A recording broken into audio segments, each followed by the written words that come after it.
So I just played Crazy Frog Racer for the Game Boy Advance, and it was the greatest game of all time, baby! Look at these graphics, this is fucking amazing! An S rank doesn't do this game justice, so it's getting my first ever X rank. This was what humanity was destined to create, and we will never top it. I also played Mario Kart World. It was a Mario Kart game. It was fun.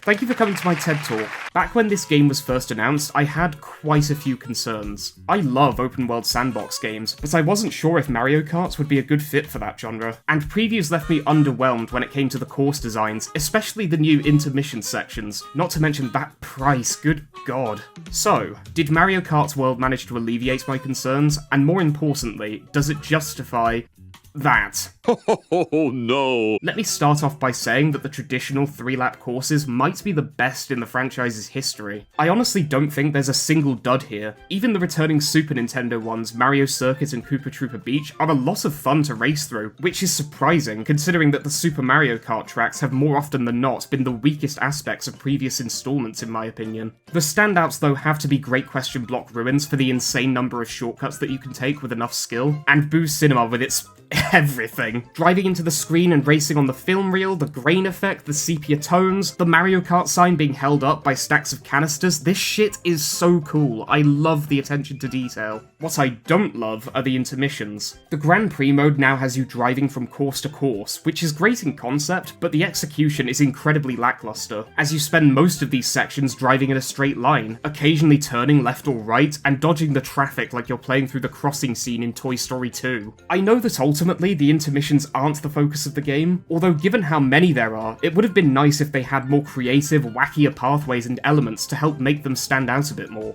I also wish this mode had you do 3 laps of each track alongside the intermissions, because just doing the one means that you spend more time driving to the courses than actually racing on them. Hopefully they'll add this as an option in a future update, but I doubt it after they patch the online mode to include intermission tracks when you select a random course in a race. They really don't want you to play in the classic style for some reason. Another big change this time around is the vehicle controls and mechanics. Obviously there's the charge jump, which can allow for wall driving, rail grinding, and an easy boost of speed, which are all really cool additions that'll have me discovering new shortcuts with them for years to come, but driving normally feels very different from previous entries. It's hard to explain. The karts seem to have a lot more weight to them for one, and drifting was actually quite tricky to pull off when I played for the first time. It's probably because I've been playing 8 Deluxe for the last 8 years, fucking hell, and its controls have been hardwired into my muscle memory as a result. World's controls are still fantastic though, with one exception. Boats. Underwater driving is gone, and your kart now turns into a jet ski or boat when entering a water segment of the map, which feels sluggish to say the least. Unless you have a mushroom item, or you're lucky enough to get a wave to trick off of, your speed is killed in a matter of seconds. Even charge jumping or drifting doesn't help much. It's actually better to do a normal turn if you want to maintain a decent speed. This isn't really an issue in free roam, but during races, the slow speed does get a little annoying. Apparently there are certain character and kart combinations that can make you faster on water at the cost of being slower on the road. Considering that the majority of the tracks are spent on the road, I think I'll pass. Speaking of characters and karts, wow. Vehicle customization has been removed in favour of selecting pre-built karts like in DS and Wii, which I'm completely fine with since I only ever chose the basic pipe frame when playing 8 Deluxe, and that's not going to be changing anytime soon. Although I do want to try out some of the other vehicles as they look sick as hell, namely the Rallygator, W Twin Chopper, Locomoto and Real Racer. And as for characters, well, Waluigi's the only one that I really care about since he's my go-to guy for Mario Kart games, but I've got to say, everybody on the roster is a great choice, except for the babies. Serious question here, does anyone know why the developers keep bringing these guys back when they haven't been in a game since Yoshi's New Island 10 years ago? Why not add unique characters from newer games like Cappy, Prince Florian, Stella, the Sprixies? I'll take the goddamn Rabbids at this point. The unlockable costumes are a very cool addition. As you'd expect, I'm a big fan of Waluigi's drip, but I also really like the outfits for Bowser, Wario, King Boo, Daisy, Rosalina, even Toad has a couple that look awesome. There's a bunch of these NPC drivers too, which are hilarious to play as, but the process of unlocking them is a massive pain in the dick. You have to hope that a racer behind you gets Kamek's crystal ball from an item box, and that you'll be transformed into someone that wasn't in the starting roster or you haven't already unlocked. It's completely random, even if you're racing on a course where a character appears as an obstacle, like the Cataquacks on Peach Beach. And this is the only way you can get them, there's no other way of doing it. I've clocked nearly 70 hours in this game and I still haven't unlocked them all. I don't understand why they can't be unlocked in free roam like the costumes. On the topic of free roam, seeing as I mentioned earlier that I was initially uncertain about it, I have to say, now that I've played it, that it's, yeah, it's alright. The P-switch missions are fun, they have a good amount of variety, and are the best thing about this mode, probably because they're kind of the only thing to do in it. I know somebody will bring up the Peach medallions and hidden question block panels, but these function exactly the same as one another. By collecting them in the open world, you'll get some stickers to put on your cart. Given that they're collectibles, I would have thought that finding them would unlock a hidden area or challenges for you to complete, like in a 3D Mario game or something. That would have been neat. Really, they're just incentive to go for 100% completion, which isn't terrible, although given the price of the game, I would have liked something more.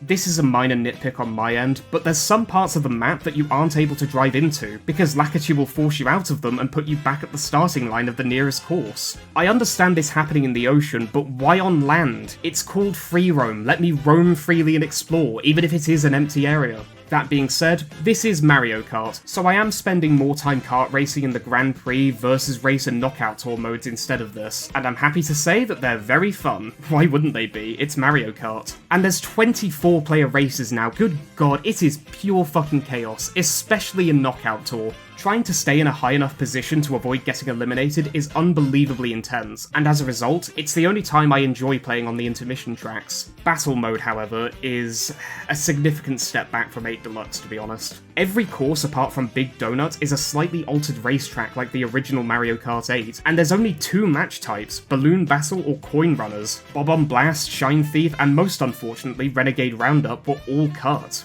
Why? They were really fun, and again, considering that price point, they should have been included. Yeah, I need to properly address the elephant in the room. This game is not worth 75 quid. What the fuck were they smoking when they agreed on that? I expected a lot more content for that much money, and Mario Kart World severely lacks it. A few more tracks, additional modes, brand new and returning battle game types, some extra stuff to do or find in free roam, things like that were desperately needed to justify this game's price. I'm honestly quite shocked the developers didn't include a single-player adventure mode like in some of the Crash and Sonic racing games. This would have been the perfect game for something like that. You've got a massive open world to explore after all, so why not build a story around it? Fill it with loads of weird characters to interact with, bosses to fight, long open races to partake in. I don't know, that might have been a ton of fun. At the very least, I hope Mario Kart World gets free updates that add more content, because right now, it is not worth that much money. Fortunately, I only paid 35 quid for it since I got it in a bundle with the Switch 2, and holy fucking shit, that is a good price. Sure, it's not a physical copy, which I'll always prefer over digital, but given that I have to do money-draining shit like paying my rent, taxes, car insurance, gym membership, and telly license, I will gladly take whatever option stops my wallet from crying. Seriously, if you're able to get your hands on this bundle, then do it. You'll thank me and yourself later. So in conclusion, Mario Kart World is brilliant. I'm still having lots of fun playing it, and I'm sure I'll continue to enjoy it for years to come, but